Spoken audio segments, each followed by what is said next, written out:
मराठा आंदोलक मनोज रांगे यांचं उपोषण स्थगित झालं आहे। रांगेंकडून सरकारला 13 ऑगस्टपर्यंत वेळ देण्यात आली आहे। सरकारने 13 ऑगस्टपर्यंत मागण्या मान्य कराव्यात असं जरांगे पाटील म्हणाले। तर मराठा समाजाच्या विनंतीनंतर रात्री सलाईन लावलं असंही जरांगेंनी सांगितलंय।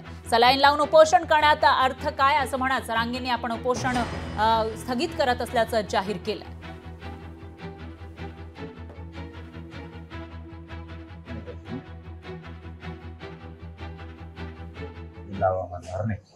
बिना सलाईन मग मी 15 मरुस्तर करायला तयार, सलाईन लावून करायला मी तयार नाही। तर छोटं बिगडी उपोषण मी नाही करू शकत। समाजाचं जर म्हणणं असेल तुम्ही सलाईन लावू नका, मी लगेच करायचं आहे आई ते तसं सुरू करायचं। सलाईन लावून म्हणणं असेल तर मी करायला सलाईन लावून तयार नाही।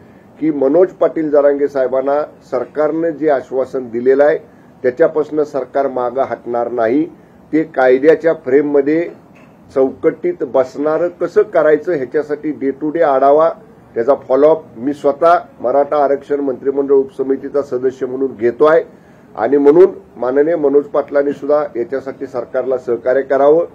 मी ओबीसी समाजाला आश्वासित करू इच्छितो की या बाबतीत जे आश्वासन मराठा आंदोलनकर्त्यांना दिलेलं आहे ते देत असताना ओबीसीच्या आरक्षणाला कुठेही धक्का लागणार नाही। हे वारंवार जे माननीय मुख्यमंत्र्यांनी आणि सरकारने सांगितलेलं आहे त्याच्यावर सरकार आजही ठाम आहे।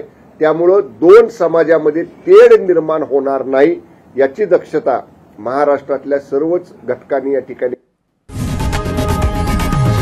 लोकशाही मराठी ऐका, पहा, जागरूक रहा।